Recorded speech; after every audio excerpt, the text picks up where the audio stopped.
حضرت ربیعه روایت میکند و روایت در صحیح مسلم اومده است، همین شخصی بزرگوار: کنت ابیت مع رسول الله صلی الله علیه و سلم. حضرت میگه یک شب همراه پیغمبر خدا بودم، شاید در سفر باشد، همراهش خواب کردم. جایی که پیغمبر خواب کرده بود من در پایانک پشت با تکیه ایستاده بودم که من بودا یگان خدمت لازم شوه بخیزم در خدمت قایم باشم.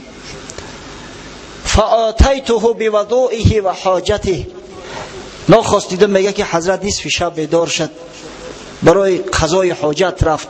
در حال میگه در دست کلاه گرفتم، در دست آب وضو گرفتم، از قفاش رفتم خدمت چه کردم. حضرت میگه دلش نرم شد، گفت سل یا ربیعه، گفت سوال کن، چیزی طلب داری از من بکن. میگم منم در فرصت غنیمت دانستم، گفتم یا رسول الله اسألک مرافقتک فی الجنه. ای حبیب خدا، گفت میخواهم که در جنت رفیق تو باشم. در این دنیا خداوند که ما را مرتبه و منزلت من برداشت، عطای بزرگ داد که در خدمت تو هستیم. میخواهم در قیامت هم نشینت باشم، در قیامت در پهلوت باشم. حضرت میگه نگاه کرد، گفت او غیر ذالک، شاید یگان چیز دیگه طلب داشته باشی یا ربیعه، و تو مسافر هستی، کم بغل هستی، شاید احتیاج به لباس داشته باشی، احتیاج به طعام داشته باشی، به اسب سواری داشته باشی، یگان چیز دیگه طلب نمیکنی. حضرت میگه در جواب گفتم هو ذاک، من همین قدر طلب دارم، یگان طلب دیگه ندارم.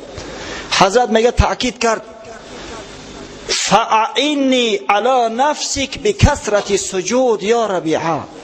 در این صورت گفت ای ربیعه کمک کن به من، نماز بسیار خوان، سجده زیاد کن، انمی با کثرت سجود، با زیاد سجده کردن، عبادت کردن به من کمک کن، تا اینکه فردا روز قیامت با طلب شفاعت کنم پیش پروردگار و رفیقی و همسایگی تر از خدا طلب داشته باشم. اون مکانی اندک نیست، خیلی جان کندن در کار که همسایه پیغمبر صلی الله علیه و سلم در فردوس اعلی باشی. این بزرگترین مکان جنت، بزرگترین مکان فردوس است. پس گفت توسط نماز، توسط سجده بر من کمک کن. در روایات اومده است، شیخ طه عبدالله روایت میکنه، طه عبدالله عفیفی یک کتاب دارد با نام من وصای الرسول صلی الله علیه و سلم. روایت میکند یک شب بیبی رابعه عدویه در حجرش خواب بود، یک دزد داخل شد. خاطر دزدی دروازه رابعه عدویه قلف نداشت، شاید درم نداشته باشه، همه با پشت باز. وقتی دزد ببینه که دری باز است، به خانه سوخته نفسش بد میکوونش، داخل شد در حجره، این طرف کفت و او طرف کفت، یگان چی نیافت، نه یک کرپشه، نه یک بالیشت، همه یک کوزه دید، کوزه لب شکستگی، در درونش آب دیگه، نه دیگ، نه طبق، نه کاسه. پشیمان شده در اومدگیش، خب که میخواست ایم حجره خالی شوه از خانه که رابعه بیدار شده، نگاه کرد، گفت یا هذا این کنت من الاذکیا فلا تخرج بغیر شیء. ای مرد، گفت اگر مسلمان باشی، بنده خدا باشی، یگان چی قطیت بگی، خالی نبرو که من شرم دارم. تا خونه خوب او را هم گشت، گفت یا سیدتی لم اخذ شیئا ولم اجد. میگه چی نگرفتم یا سیده، هیچ خاک نداری یا چی را برام. ببین رابعه گفت یا مسکین توضأ بهذا الابریق وادخل في هذه الحجره وصلي ركعتين فوالله ما تخرج الا بشيء. ای بیچاره مسکین گفت همین کوزه آب داره، بگی طهارت که داخل اینای حجره شو، اینای خانه چه جای عبادت می، در رکعت نماز بخون، قسم به خدا گفت خالی نمیبروی، من برات گارانتی میتم، کفالت میتم که تو دست خالی نمیبروی. وقتی این خیلش گفت دلش آب گرفت، با طمع آن که انشالله دست خالی نمیبروی، شاید یگان دیناری به جایی داره، به رابعه میتم در حال طهارت کرد داخل حجره شد. نیم شب در نماز وقتی رو به سوی قبله ایستاد و تکبیر تحریمه بست، بیبی رابعه دست به دعا برداشت با آب دیده: سیدی و مولایا هذا اتی بابی فلم یجد عندی شیئا.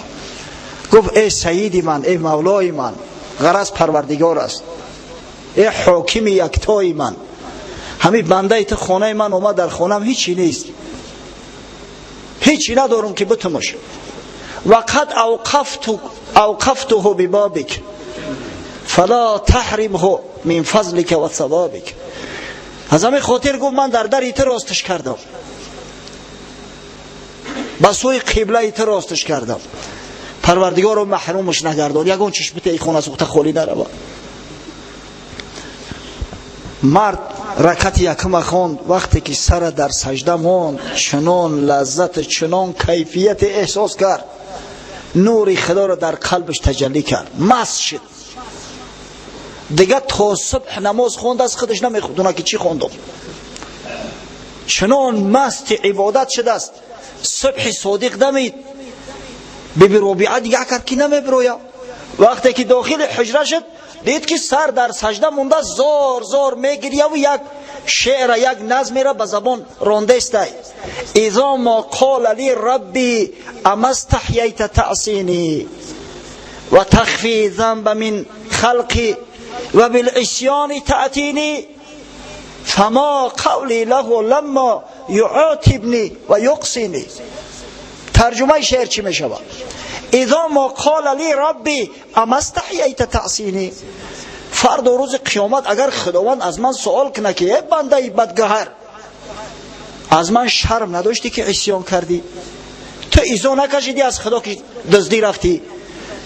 بالفرض به شب مردم نمیبینند، آخی من میبینمت کو، از من شرم نداشتی؟ و تخفی ذنب من خلقی، از مردم، از خلق من گناهات میپوشاندی. بر روز مسلمانی نمازگزار بودی و به شب دزدی غدار. همه ما میخیلیم در پیش مردم خیلی شیخ صوفییم، اما در خلوت کارایی میکنیم که خدا پناه بده. و بالعصیان تأتینی، بر ضد من عصیان میکنی. فما قولی له لما یعاتبنی و یقصینی، اگر فردا میگه خداوند عتابم کنه، خداوند از درگاهش برانم، من چی کار میکرده باشم، چی میگفته باشم؟ ای وای بر من. نماز خلاص کرد، بامداد خواند، از خانه خارج میشد، بیبی رابعه سوالش کرد: کیف لیلتک یا اخی؟ برادر جان، گفت شب چه خیل گذروندی؟ گفت بخیرین ان شاء الله، الحمدلله. گفت بهترین شب بود.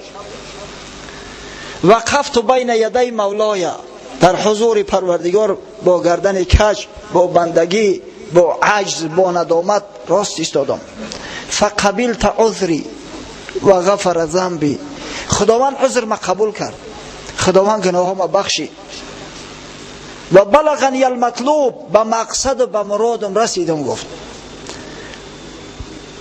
رابعه گفت صبر کن، روز شبا یگان کس قرض میگیرم، یگان چی میتمد. ای خواهر گفت من الکی دولت خدا را یافتم، چون که ذوق سجده پیش خدا خوشتر آید از 200 دولت را. پس بگویی که نخواهم ملک ها، ملک آن سجده مسلم کن مرا. این ذوق سجده پیش پروردگار از هزاران هزار دولت و منصب برای صاحبش بالاتر ای.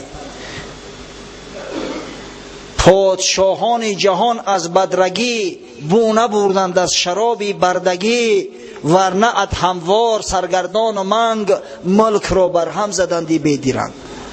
همه پادشاه ها حالی لذت بندگی را نچشیدند، نباشند مثل ابراهیم ادهم از بحر مال هم میگذشتن، از بحر دنیا را میگذشتن. اما خداوند این را به هر کس میسر نمیگردونه، به بنده های خاصه خودش میته. این سجده از برای هر کس لایق نیست، هر سر را سجده هم دستور نیست. خدا هر کس اجازت نمیده که در نزدش سجده کنه.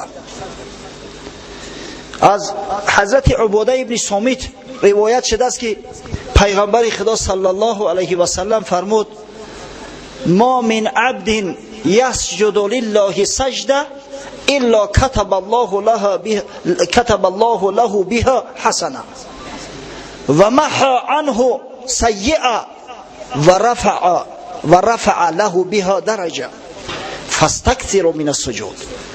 یعنی حضرت میگه هر کسی که در پیش خدا یک بار سر به سجده بگذاره، خداوند در عوض همون یک سجدهش امر میکنه در نامه اعمالش یک حسنه می نویسن و یک گناهش امر میکنن محو میکنن و درجه و منزلش در جنت یک درجه بالا میکنن. پس حضرت گفت سجده زیاد کنی، نماز بسیار بخونه. ای مسلمانو، نماز بخونه، عبادت کنه که بزرگترین عمل عبادتی پیش خداست. بزرگترین حالتی بنده در پیش پروردگار همون حالتی سجده است. مسلم روایت میکند از حضرت ابو هریره پیغمبر خدا صلی الله علیه و سلم فرمود اقرب ما یکون العبد من ربه عز وجل و هو ساجد. قریبترین حالتی که بنده دارد در نزد پروردگارش حالتی سجده است، وقتی که بنده سجود میکنه. فاکثر الدعاء و السجود، پس دعا و سجده را زیاد کنه در پیش پروردگار تا اینکه به رحمت خداوندی واصل شوه. نماز ببینه، نماز قیام دارد، رکوع دارد، سجده دارد، قعده دارد. وقتی از نماز سوال میکردن که رکنهای نماز چی است، همه چیزا را به زبان بیان میکنیم. قیام، رکوع، سجده را، قعده را، اینا رکنهای نماز هستند، فرضهای داخلی نماز هستند. هر کدامش یک حکمتی بزرگی داره. الحال میخواهم یک نظمی را از حضرت مولوی که شرح توضیح داده است چرا خداوند بر ما نماز فرض گرداند، نماز اشاره به کدام روز میکند، چرا بنده در پیش پروردگار رکوع میکند، بعدا باز سرش میبرداره، باز سجده میکند، باز قعده میکند. البته مولوی روم به زعم خیش، به فکر خیش این چیزا را بیان کرده است، همچنانه که دیگر علما هم وقتی که درباره حکمت نماز، حکمت فرایض نماز صحبت میکنند، اما بسیار جالب بیان کرده است. حضرت میفرماید معنی تکبیر این است ای امیم که خدا پیشی تو ما قربان شده. تکبیر تحریمه که در نماز میگیم الله اکبر، معنیش چی است؟ پروردگارا ما در پیش تو قربان شدیم. وقتی ذبح الله اکبر میکنی، همچنین در ذبح نفسی کشتنی یک مولا که بکشی بسم الله الله اکبر میگوی. هر شخصی که قصدن تسبیح را ترک میکنه مولی کشتگیش حرامه، خوردنش درست نیست. همچنین وقتی که شخص نفسی خچه میکشد، شهوتی خچه میکشد، دنیای خچه میکشد، بر او فرض است الله اکبر گفتن، تکبیر تحریم گویان به نماز داخل شدن. تن چه اسماعیل جان همچون خلیل، کرد جان تکبیر بر جسمی نبیل. ایستاده پیش یزدان اشکریز، بر مثال راستخیزی رستخیز. تصور کنه که تن حضرت اسماعیل است و روح حضرت ابراهیم که باید تنه، یعنی که شهوت دنیا را امره در پیش خدا قربان کنه. همه ایستادن ما در نماز مسئله است با ایستادن ما فردا روز قیامت در حضور خدا. انا می خیلی که در نماز رو به سوی قبله میستی، قیام میکنی، همه آرام، سرکا خم، دستا پیش بر، فردا روز قیامت در پیش پروردگارم انا می حالت البته خواهی گرفت. هر کدام تو از نعمت ها سوال کرده میشوی. حق هم میگوید چی آوردی مرا، اندرین مهلت که دادم من تو را، عمر خود را در چی پایان برده ای، قوت و قوت در چی فانی کرده ای، گوهری دیده کجا فرسوده ای، پنج حس را در کجا پالوده ای. الان فردا روز قیامت هم خداوند سوالت میکنه که ای بنده نعمت هایی که من برات دادم به چی صرف کردی؟ او عمری گرانبهای را که اگر رضای من نباشه تمام دخترای دنیا جمع شوند یک ساعت عمر تزیاد کرده نمیتونن، در چی صرفش کردی؟ او سلامتی را که تمام مال و ملک دنیا را راضی بدی، در عوض یک جگر بتی، برای یک جگر بتی و کسایی که به جگر احتیاج دارند. من ترا مفت داده بدمت، در چی صرف کردی؟ دست پا دادم چنبیل کلند، من ببخشیدم ز خود آن کی شدند. او دست پای نازنین من برا داده بدم، اونا شاخی درخت نیستن که خود به خود به سبزن برویند. چشم و گوش و هوش و گوهرهای عرش خرج کردی، چی خریدی تو زی فرش؟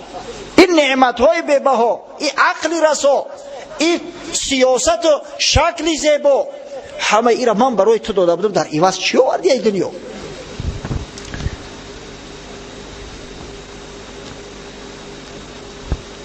همچنین پیغام های دردگین 100,000 آید از حضرت، چنین 100,000 ملامت مذمت در سری بنده میریزه. لتسألون عن النعیم معناش نمیه. در آخر سوره تکاثر میخونیم البته شما پرسیده میشوی از نعمت های خدا. در قیام این گفته ها دارد رجوع، از خجالت شد تا او در رکوع. همه همی در حالت قیام است. بیچاره چی بگه آخی شرمنده خجالت زده، از شرم حیا، از بس که یگان پاسخی نداره در عوض بگه رکوع میکنه. عیب است که در پیش خدا بگوی که در وظیفه‌ام کار میکردم برای همین نماز ترک کردم. عیب است که بگوی قطعی نوسم بازی میکردم برای همین نمازم ترک شد. در پیش خدا چه خیل میگوی؟ بعد بگه خدا بزند که او وظیفه و منصب من داده بدمت، او نوسه و حوسه را من داده بدمت، تو نخواه به خاطر مال دنیا، به خاطر نعمت دنیا نمازی مرا ترک کنی، فرمانی مرا نبری، در بدل چی میگوی؟ از همین خاطر بیچاره شرمنده میگه رکوع میکنه، سرش خم میکنه، پکلان میکنه که خداوند شرمنده هم نام ببخش. باز فرمان میرسد بردار سر، از رکوع و پاسخ حق برشمر. باز امر میشوه رو تسیانه که بردار سر تا با ای جانت خلاص نمیشوه. امروز روز حساب و کتاب های سر تا بردار جواب ته. سر برآورد از رکوع آن شرمسار، باز اندر رو فتد آن خامکار. سر ای رکوع می برداره قومه میکنه سمع الله لمن حمیده، اما چی بگو آخی؟ چی میگوی؟ ای مردم برای نماز یگان عذر نیست در دنیا. زنای عذرک دارن، حالت حیض، حالت نفاس. مرد عذر نداره، تا زمان عقل داری مرده نماز باید بخونی. در سکرات مرگ ایستادگی عقلت کار میکنه، سر تا حرکت داده میتونی، با ایما و اشاره سر باید نماز تا بخونی. هیچ وجه نداریم برای نماز. از برای خدا این شرمندگی امروز اومده است. دوملا بیمار شدم یه ماه نماز نخوندم، آخه ای سرت مولا که شفا دهنده خدا، ای تو نماز خدا را نخوندی، ای کجا شفا میابی؟ او شفا را خدا میداد است. وقتی تو نماز خدا را نخوندی به بهانه آن که من کسلم، ای کجا شفا میابی؟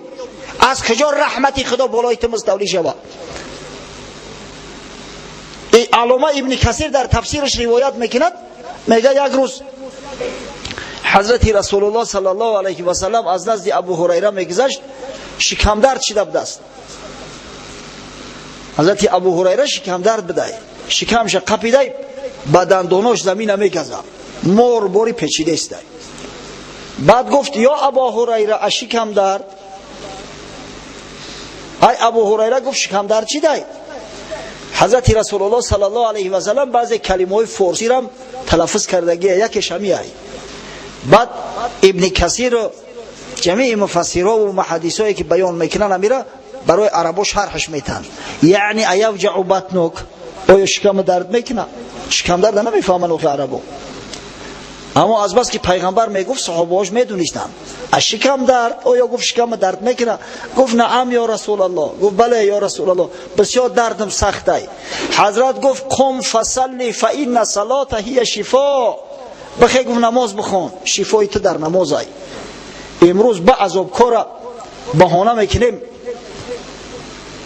دیگر نماز خدا را ترک میکنیم، روزه خدا را ترک میکنیم. ای خدا بترسی، شفا از جانب خدا است، رحمت از جانب خدا است، رزق از جانب خدا است. کسی که فرمان خدا را نبره از شفای خدا محروم می شود، از رزق روزی خدا محروم می شود، از برکت پروردگار محروم می شود. فراموش نکنه بچه ها. بیچاره چیکار کنه؟ سمع الله لمن حمیده گفت سرش برداشت. باید جواب بده، جواب نداره بگه. از همین خاطر ایده شرمندوار خچه در زمین می شپه، پیشانی را در خاک می شکه. خداوند عوف، ندارم جواب، ندارم چی بگم.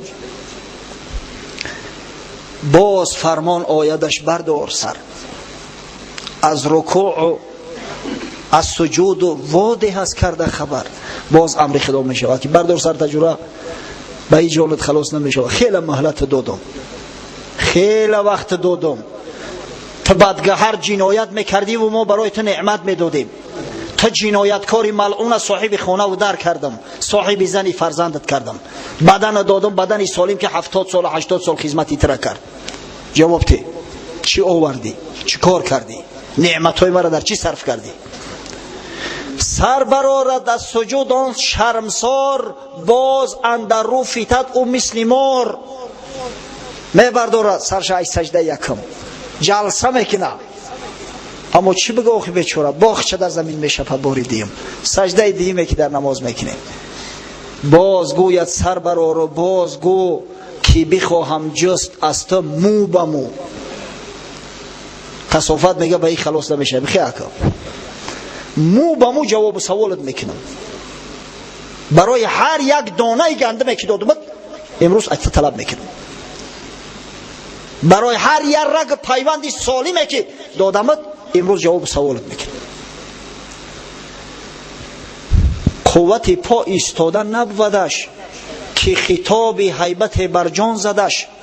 پس نشیند قعده با باری گران. اگه دیگه قوت خسته نداره، صاف کرد، مور تلخش کفید. یک رئیس سیاستت میکنه روز تو بگره دیگه بخد نمیایم. خدای بزرگ سیاستت کنه تلخت میکفه دیگه. بیچاره قوت نداره که به پا بیسته، قعده میکنه میشینه. پس نشیند قعده با باری گران.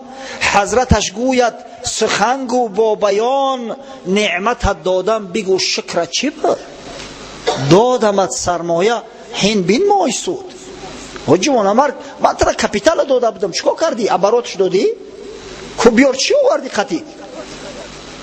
لا تزول قدم عبد یوم القیامه حتی یسأل عن عمره فيما افناه و عن علمه فيما فعل و عن ماله من اين اكتسبه و فيما انفقه و عن جسمه فيما ابلاه. رواه ترمذی. پیغمبر خدا صلی الله علیه و سلم روایت میکند فردا روز قیامت به بنده اجازه قدم زدن داده نمی شود تا زمانی که سوالش نکنن از 4 چیز. اول از عمر سوالش میکنن که او عمر در چی او به ادا کرد. بعدا از علم سوالش میکنن او علم داشت یا نداشت. اگر علم داشت علمش به مردم رساند یا نه. اگر چیز شنیده از خود کرد آیا به او عمل کرد یا نه. نهایت از مال سوالش میکنن. مال از کجا پیدا کردی؟ در کجا صرفش کردی؟ در راه خدا صرفش کردی یا به بوجت موندیش؟ میپرسند. و نهایت چهارم از جسم سوالش میکنن که او جسم نازنین زیبا را در چی صرف کرد؟ قامتی راست در چی کست پشت کرد؟ دندانای زیبای نازنین در چی ریزوند؟ در عوض چی آورد؟ از همین 4 چیز هر یک انسان سوال میکنن. رو به دست راست آرد در سلام سوی جان انبیا و آن کرام. چیکار کنه بیچاره شرمنده؟ دست راست روش میتابه، سلامی که میکنیم به طرف راست. جانب پیغمبرای خدا که از جانب راست هستند، جانب اولیاء الله. یعنی ای شاهان شفاعت کن لئیم سخت در گل ماندش پای و گلیم. میگه که به دادم برسه ای بزرگا که مثل خر در وحل باز ماندم، دیگه قدرت جواب گفتن ندارم، از شما طلب شفاعت میکنم. انبیا گویند روزی چاره رفت، چاره آنجا بود و دست افزاری زفت. پیغمبران میگن رو در خاک وقتی چاره‌جویی بررفته که اینجا جای سوال جواب ای. اگر خدای نباشد زیبنده خشنود شفاعتی همه پیغمبران ندارد سو. خدا اگر از بنده خشنود نباشه همه پیغمبران یک جویه طلب شفاعت کردن فایده نمیکنه. در دنیا ابوبکر صدیق دشنام داده باشی، عمر فاروق حقارت کرده باشی، صحابه های پیغمبر نعوذ بالله حکم به کفر کرده باشی، رود در قور که فردا روز قیامت این بزرگای خدا که ای طرفی دستی راستن همش خصمی تو میخیزن. وای به حالت دیگه مهلتت نمیتن، از موی سرت کشان کشان میبرن در قعر جهنم میپرتویند، هیچ دیگه به دردت نمیخوره. رو بگرداند به سوی دست چپ، دلش خنک شد که هیچ که شفاعتم نمیکرده است. رو بگرداند به سوی دست چپ در تبار و خیش گویندش که خب هین جواب خیش گو با کردگار ما کیم ای خواجه دست از ما بدار. بعد بیچاره طرفی دست چپ کلش تاب میتن، سلامی که به سوی دست چپ میتیم، به خیش تبارا و به قوم قبیلش مراجعت میکنه که دستگیرم شوه. میگن خب دم تا بگی ما کیم، وای جونی خدمو، وای به حال مو، هر کس در جانی خودش بیچاره ما کیم ای خواجه دست از ما بدار. این جواب خیش گو با کردگار، جواب سوال خودت بکن که علاج نداری. از همه نومید شد مسکین کیا، دیگه دست دیل ای همه شوش هیچ که به دادش نمیرسه. از همه نومید شد مسکین کیا پس برارد هر دستن در دعا. کس همه نومید گشتم ای خدا اول و آخر طیب و منتها. وقتی که دست دیلش ای همه خنک شد بعد پروردگار رو میگه آخی من همون بنده روسیاهی که نهگاری تا منه که همون بنده تا نماز میخواندم، نمازم با نقصان بدن اما کوشش میکردم که همین نمازها را به جماعت مستحبه در خانه تا در مسجد تا بخوانم. خداوند به خاطر همین نمازهایی که میخواندم عفو که من طاقت حساب و کتاب ندارم، عفو که من نعمتهای تو را شکرگزاری کردن نمیتونم. بعضی جوانای ما از دعا میگریزن، حکمتی دعا را دیده ای بالای سری مردم خیز گرفته بزی کهی واری میگریزن از برای خدا. وقتی دعا کردی پیش خدا، خدای تعالی نقصانای نماز طرف میکنه، دعا تا مقبول میگردونه. دعای بعدی نمازهای فرضی پیش خدا مستجاب هستند. در نماز این خوش اشارت ها ببین تا بدانی که بخواهد شد یقین. همه اشاره های خوبه که هست در نماز همه را ببین و با یقین بدان که همه واقع شدنی است، از این کسی خلاصی نداره.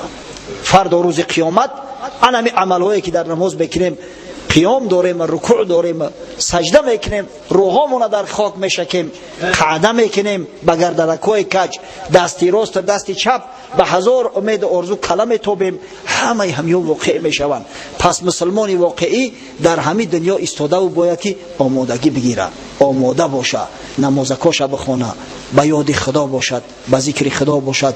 در این صورت انشاءالله خدای تعالی هم رزق روزی و برکت زیاد میگردونه برای بنده، هم انشاءالله فردا روز قیامت این نمازها را وسیله نجات، وسیله رحمت، وسیله راحت این بنده قرار خواهد داد. دعا میکنیم پروردگارا عاجز هستیم، بیچاره هستیم، خداوندا به طوری باید شاید شکرگزاری نعمتی ترا کرده نمیتونیم، به طوری باید شاید عبادتی ترا کرده نمیتونیم، ذکری ترا گفته نمیتونیم، اما خداوند بنده های تو هستیم، امید به رحمتی تو داریم، امید به مغفرتی تو داریم. حبیبی تو محمد صلی الله علیه و سلم و جمیع پیغمبران تو علیهم السلام دوست می‌داریم، جمیع اصحاب بزرگواری رسول الله صلی الله علیه و سلم دوست می‌داریم.